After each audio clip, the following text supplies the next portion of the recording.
It's 2017. So much has changed, and yet something familiar rises within me. The excitement to test out a well-designed and innovative new motorcycle as the years pass by. That never changes.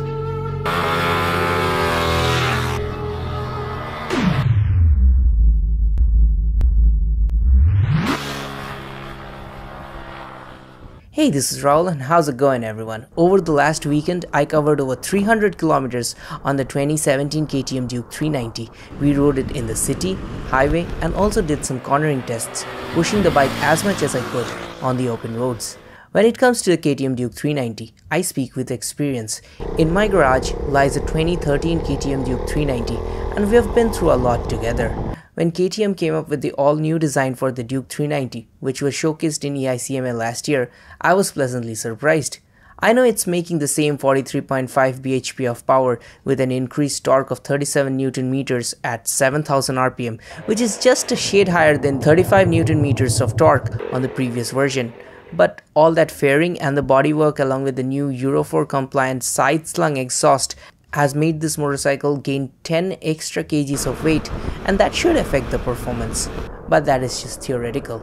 In reality, the motorcycle doesn't feel any less powerful. In fact, because of the new throttle by wire system and very little throttle angle, the bike delivers a power which is instantaneous and feels to have a stronger punch in the low and mid-range over the previous version. I also feel that they've changed the engine mapping to give the motorcycle a bit more grunt in the lower revs, and the engine seems to have a different power delivery than the RC 390, which I also tested earlier. The power on the RC came on smoother, but the Duke 390 still gives that hooligan feel in the first gear acceleration, but they have managed to tame the initial jerking a bit. Simply put, this is more fun. Here is some exclusive information. Due to the change in riding position with the all-new chassis and shorter wheelbase, the 2017 KTM Duke 390 actually felt better to me than the RC 390 in cornering.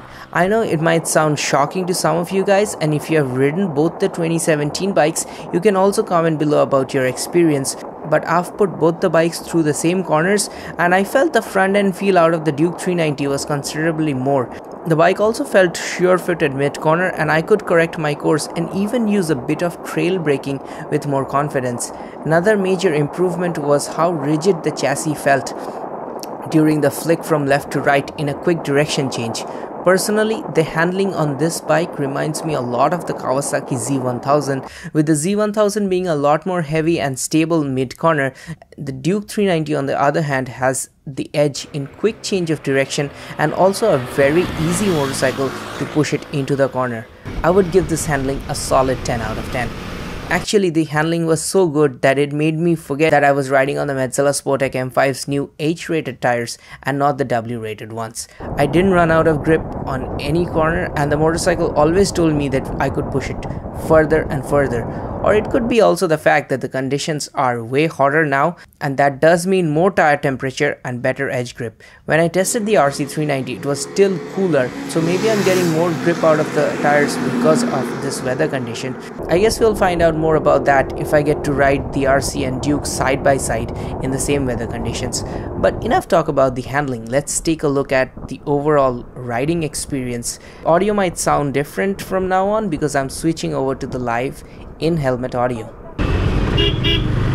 Early morning with the 2017 KTM Duke 390. Already had 30 kilometers last night riding in good city conditions and heavy traffic. I would like to address this because I get a lot of questions like this. Yes, the heating is lower than the previous version, that they put a bigger radiator fan and it is spinning, I guess, at a higher RPM because you can hear it. The fan is very loud, but it's doing a good job in keeping this machine cooler. The horn is also, you know, it sounds a bit louder than my version. Ergonomics has vastly improved on this bike and we'll talk about it. The first thing that has improved is the seat height is now higher, so it's better for taller riders. I know shorter riders are probably grimacing right now, and if you are below 5'6", it will probably be a task for you.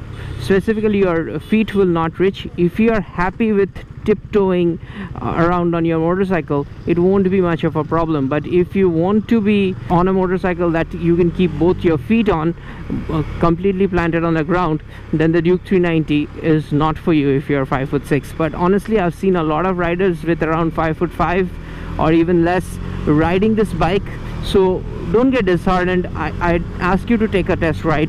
For me, I'm 5'8", about 130 pounds or 65 kgs, and I can put both my feet down pretty good.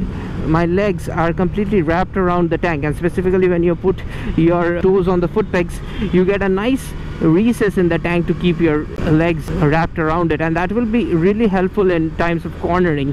So that's the improvement, and it also feels that it has more leg room compared to the previous version, which felt a little cramped, especially for taller riders. Also, because of the raised seat height, the handlebar now feels slower because you are sitting higher relative to the handlebar, so front end feels to have a lot more feedback.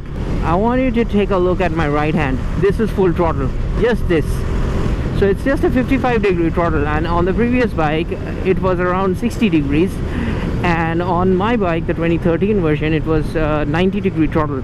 So what that means is this is very easy to go full power, and the power delivery is absolutely spot on. I mean, it's building up the power slightly smoother, which means the initial jerk has been taken away, but it's still so strong that it will put a smile on your face or maybe even scare you, depending upon your skill level. The braking, it's a lot better, and that means a lot more bite. And the previous bike was completely about progressive braking. The bi-brake calipers were, you know, the main problem with them was that the progressive braking was good, but the initial bite was missing. This one is now coming upgraded with a 320mm single disc up front with syntax pads and everything, which even the RC doesn't get, by the way. 3 years ago, when I started my channel, I was reviewing the 2014 RC 390, and it was this corner where I had started leaning the bike.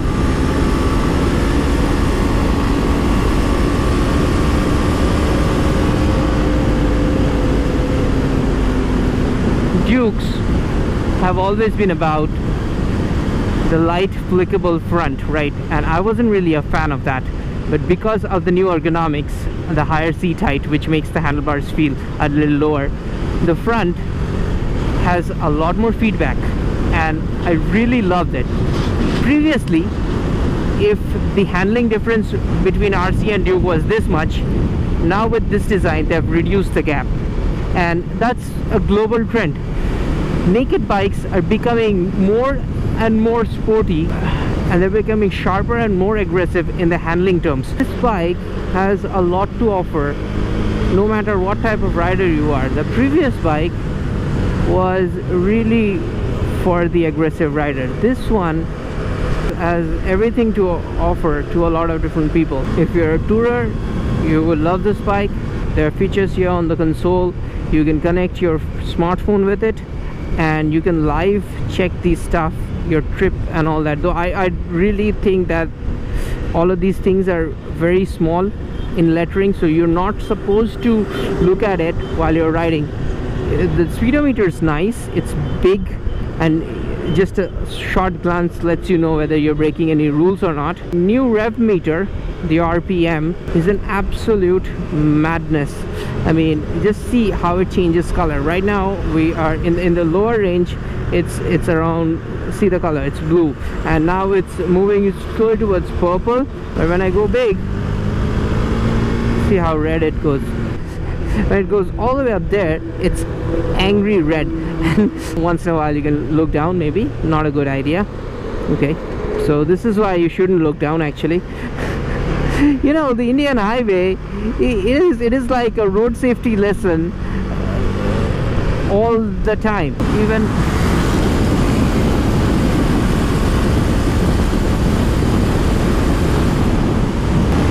we're now going full throttle on the 2017.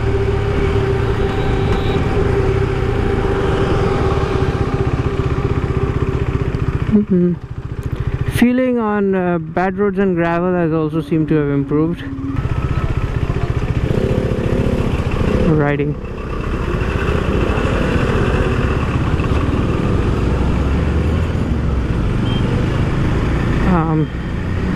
Did you see that? Did you guys see that? People just randomly crossing the highway, you know, morning walk. Also, the new bike comes with a 13.5 liter of fuel tank capacity, which means that the range is about 340 kilometers on the highway. Even if you leave the last 2 liters for reserve, it should still be around 300 kilometers of riding before you get the low fuel indicator and start looking for a fuel station. One more tour-friendly feature is the new 12 LED headlight unit. I was impressed with the LED on the Dominar, but this one's simply better. It has nice wide beam in the lower beam, and when you turn on the high beam, the lights project out far, which is good enough for a night touring on the highway. I know the lights look super cool, but I'm more in love with their functionality. One more thing I noticed is that they don't have the heavy glare effect if you look at them directly, which means that oncoming motorists will not face much issue because of your lights, which is a welcome touch. The new engine is a lot more refined, and that means the vibrations will not cause too much muscle fatigue. Although I would say it's not completely vibration free, but this being a new bike, I think it'll get better after the first service. Most riders won't complain about the vibrations, especially if you're wearing gloves and boots. You won't feel it. By the way, I'll be live on YouTube to discuss this motorcycle and reply to all your questions on the time mentioned on screen, and we are also doing a few giveaways on our Facebook and Instagram pages where a ton of Duke 390 photos are being uploaded, so do join us there for the contests. And now let's get back to the review. The motorcycle also feels very much planted and sure-footed on the highway. We were riding on a very windy day, but just like the previous version, the new Duke 390 also managed the crosswinds with ease and maintained cruising speeds of over 100 kilometers per hour very safely. I know 99% of the owners will spend most of their times in the city, and it would be not a complete review if I don't tell you about the city riding part. I have done about 30 kilometers in the city, and the bike feels very light and flickable in the city, despite the front getting a bit more feedback than the previous version. The filtering is easier, even more than the previous bike, and the slipper clutch ensures that you don't really feel tired in repeated clutch operation in heavy traffic. I went to pick up the new Duke 390 from my friend, and I made that journey on my old Duke 390. While coming back, I took the same way and I faced the same amount of traffic, and I can very safely say that the new bike is heating up a lot less compared to the previous bike. The new Duke 390 gets its styling from the KTM 1290 Super Duke R, and because it also gets the same style of TFT console, the look is complete, unlike the Duke 250, which still gets the old console. The elongated tank scoops, the new headlight housing, along with the black painted handlebars and orange handguards makes the front look mean and super aggressive. The motorcycle has a great amount of road presence and feels like a bigger bike, both visually and while riding. The dual-tone split subframe and the 390 wording on the under seat tail makes this bike look tidy and stylish from the rear end as well. According to me, this is the best looking sub 500cc naked motorcycle in the world. A lot of attention of the new bike has been taken by the TFT console. It gets a lot of features, and some features that were on the previous version are now more easy to use. The console is visible in all sort of lighting conditions and even changes to a dark blue at low light conditions to make the glare less at night. Even under the bright sunlight, the console is easy to read, which is an improvement over the previous version. The motorcycle also gets a new ABS mode called Supermoto, which is where you can turn off the ABS for the rear wheel but still keep it on for the front wheel.